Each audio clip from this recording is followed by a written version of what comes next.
जादुई दो nail polish की नदी। एक बार की बात है, जानकी नगर गांव में सुनैना और गुंजन नाम की दो बहनें अपनी सौतेली माँ के साथ रहती थी। उसके पिता सुरेश के गुजरे अभी कुछ ही साल हुए थे। पिता के गुजरने के बाद सौतेली माँ ने अपना असली रंग रूप दिखाना शुरू कर दिया। सुनैना गुंजन से उम्र में बड़ी थी। दोनों बहनें अपनी सौतेली माँ से बहुत ही परेशान रहती थी। ठंड का समय था, लेकिन फिर भी सौतेली माँ दोनों बहनों से बहुत सारा काम करवाती थी। सुनैना गुंजन को ज्यादा काम करने नहीं देती थी, क्योंकि गुंजन अभी छोटी थी। उनकी सौतेली माँ को उनको पहनने के लिए भरपूर कपड़े तक नहीं देती थी। एक बार की बात है, गुंजन अपनी बड़ी बहन सुनैना से कहती है, दीदी आप पूरे दिन पानी में काम करती रहती हो। माँ ने हम दोनों को बस एक स्वेटर दे रखा है, लेकिन आप अपना स्वेटर भी मुझे ही पहना देती हो। अगर ऐसा ही चलता रहा फिर तो आप बीमार पड़ जाओगी ना दीदी। कोई बात नहीं गुंजन, मैं बड़ी हूँ, मैं थोड़ी ज्यादा ठंड बर्दाश्त कर लूंगी, लेकिन तू नहीं कर पाएगी मेरी बहन। लेकिन दीदी, लेकिन वेकिन कुछ नहीं, दोनों स्वेटर तू ही पहन कर रख, समझी? उन दोनों बहनों की बातें उसकी सौतेली माँ कुंती सुन रही थी। कुंती को इन दोनों बहनों का प्यार एक आंख नहीं भाता था। आहा, एक बहन को दूसरी बहन पर बहुत ही प्यार आ रहा है। अब तुम एक काम करो, मैंने जो तुम दोनों को एक एक स्वेटर पहनने को दिया है ना, वो भी मुझे वापस कर दो, समझे तुम दोनों? इतना कहकर कुंती उन दोनों से वह स्वेटर भी छीन लेती है। दोनों बहनों को ठंड में बिना स्वेटर के ही रहना पड़ रहा था। वे उन दोनों को ताजा खाना भी खाने को नहीं देती थी। वे दोनों बहनें हमेशा 2-3 दिन बासी खाना ही खाया करती थी। एक बार की बात है, ठंड के कारण गुंजन की तबीयत बहुत ज्यादा खराब हो जाती है। गुंजन की खराब तबीयत देखकर सुनैना चिंता में पड़ जाती है और वो अपनी सौतेली माँ के पास जाकर कहती है, माँ ठंड के कारण गुंजन की तबीयत बहुत ज्यादा खराब हो रही है। प्लीज माँ 2-3 दिन के लिए उसे गर्म खाना दे दो और उसे पहनने के लिए एक स्वेटर दे दो। प्लीज माँ, मैं आपके आगे हाथ जोड़ती हूँ, नहीं तो मेरी बहन को कुछ हो जाएगा। प्लीज माँ, मना मत करना प्लीज। सुनैना की बात सुनकर उसकी सौतेली माँ इतराते हुए कहती है, अब तू इतना गिरगिरा ही रही है तो चल ठीक है, मैं तेरी बहन को एक स्वेटर दे देती हूँ, लेकिन मैं उसको कोई ताजा खाना वाना नहीं देने वाली हूँ, समझी? इतना कहकर सुनैना की सौतेली माँ गुंजन के लिए एक स्वेटर दे देती है। स्वेटर लेकर सुनैना गुंजन के पास जाती है और उसे पहना देती है। उसके बाद किचन में काम करने चली जाती है। आज उसकी सौतेली माँ ने हलवा बनाने के लिए कहा था। हलवा बनाते बनाते सुनैना के मन में ख्याल आता है, मैं एक काम करती हूँ, थोड़ा ज्यादा हलवा बना लेती हूँ और चुपके से गुंजन को खिला दूंगी। ऐसा सोचकर सुनैना थोड़ा ज्यादा हलवा बना लेती है और चुपके से ले जाकर अपनी छोटी बहन गुंजन को खिला देती है।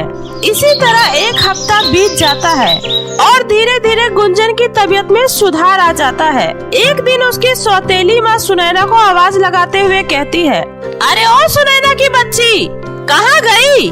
मेरे हाथ पैर में बहुत तेज दर्द हो रहा है, जरा तेल गरम करके मेरे हाथ पैर की मालिश कर दे। अभी आई माँ।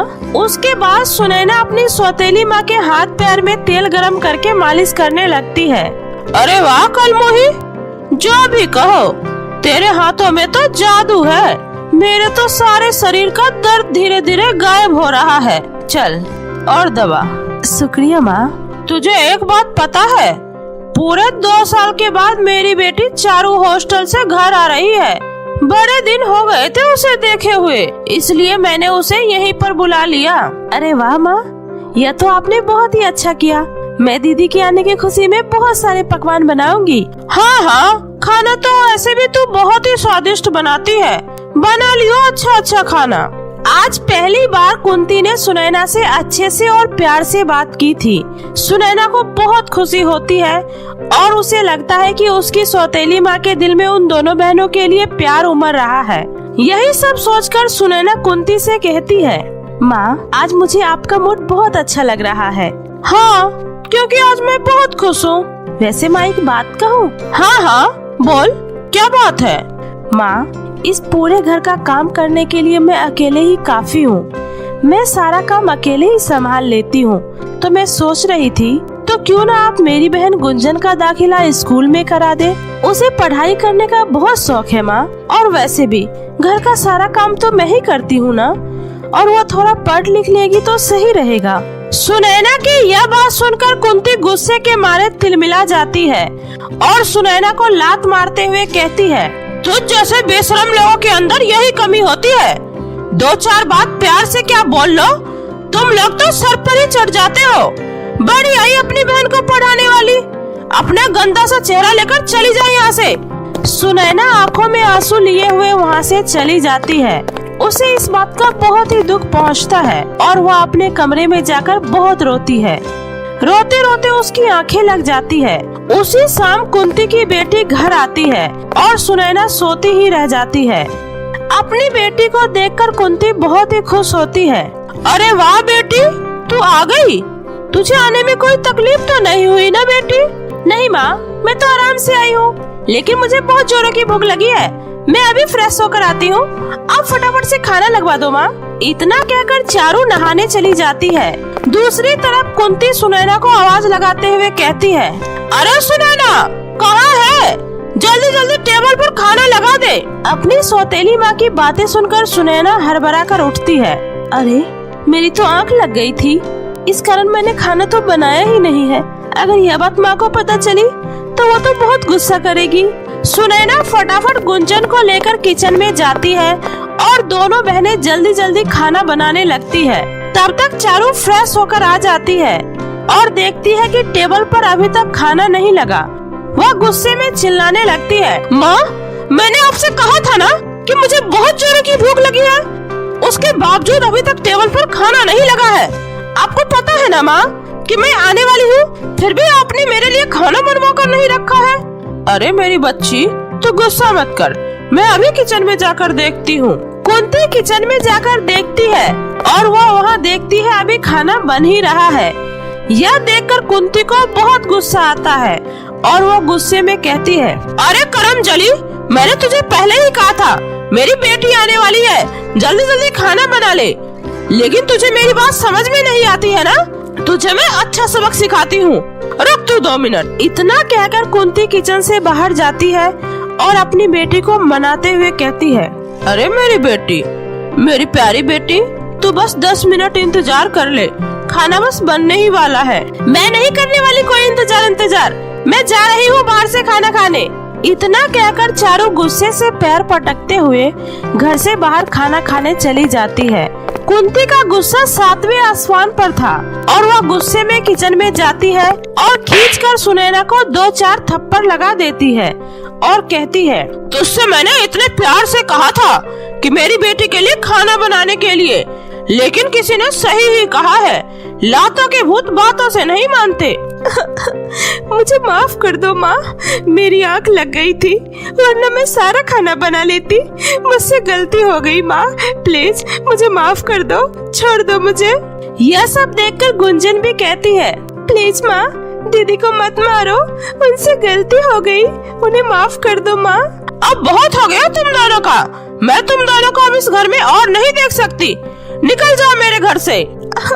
यह आप क्या कह रही हो माँ? अगर हम यहाँ नहीं रहेंगे तो कहाँ जाएंगे?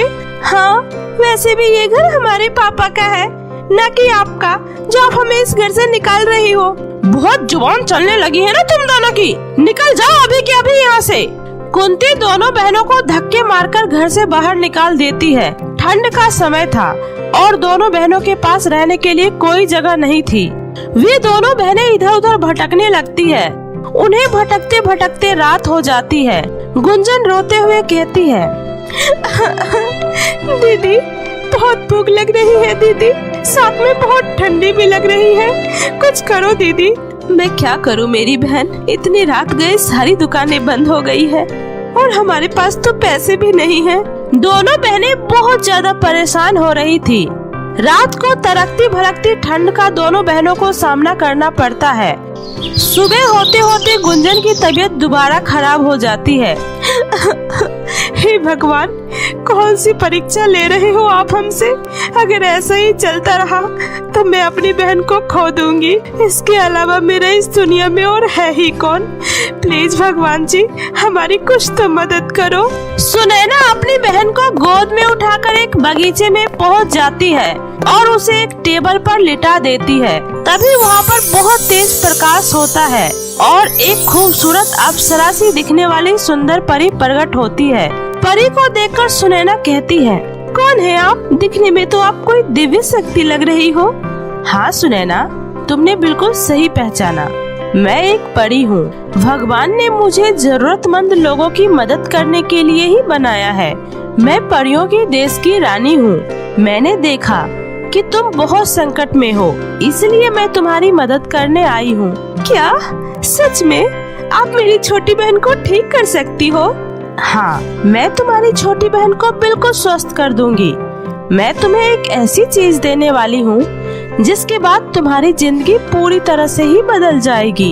इतना कहकर परी अपना जादुई छड़ी घुमाती है। तभी वहाँ पर दो जादुई नदी बन जाती है। उस जादुई नदी का 2 नेल पॉलिश लेकर परी सुनैना को देती है।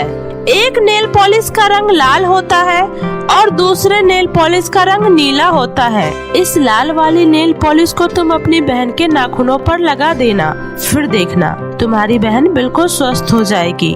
और यह दूसरी वाली नीली नेल पॉलिश की मदद से तुम जितना चाहो उतना नेल पॉलिश मांग सकती हो। इसकी मदद से तुम खूब तरक्की कर पाओगी। अच्छा, अब मैं चलती हूँ। ज्यादा समय तक मैं यहाँ नहीं रुक सकती। तुम अपना ख्याल रखना। इतना कहकर परी वहाँ से गायब हो जाती है। सुनैना जादुई लाल नेल पॉलिश को अपनी बहन के नाखूनों पर लगाती है। उसके ऐसा करते ही गुंजन बिल्कुल स्वस्थ हो जाती है। उसके बाद वह दोनों बहनें जादुई नीली नेल पॉलिश से ढेर सारी नेल पॉलिश मांगती है और उन्हें ले जाकर बाजार में बेच देती है। नेल पॉलिश सुंदर होने के कारण तुरंत ही बिक जाती है।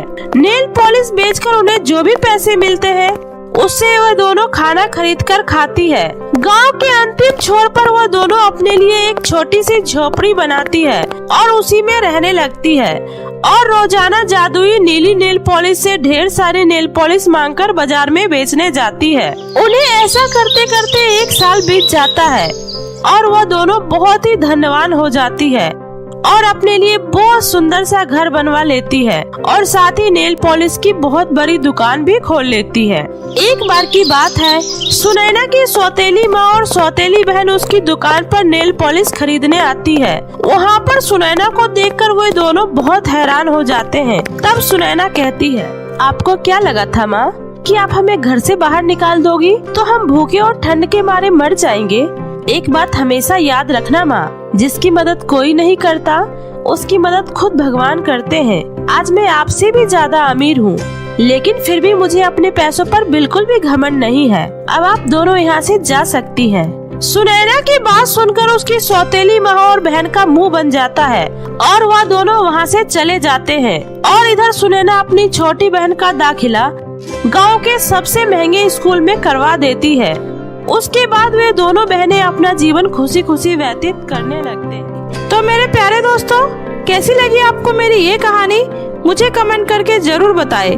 कहानी अच्छी लगी हो तो इसे अपने दोस्तों के साथ भी शेयर करें। और हाँ दोस्तों, अगर आपने अब तक मेरे चैनल जादुई टीवी को सब्सक्राइब नहीं किया है तो जल्दी से नीचे लाल बटन दबाकर अभी सब्सक्राइब कर ले।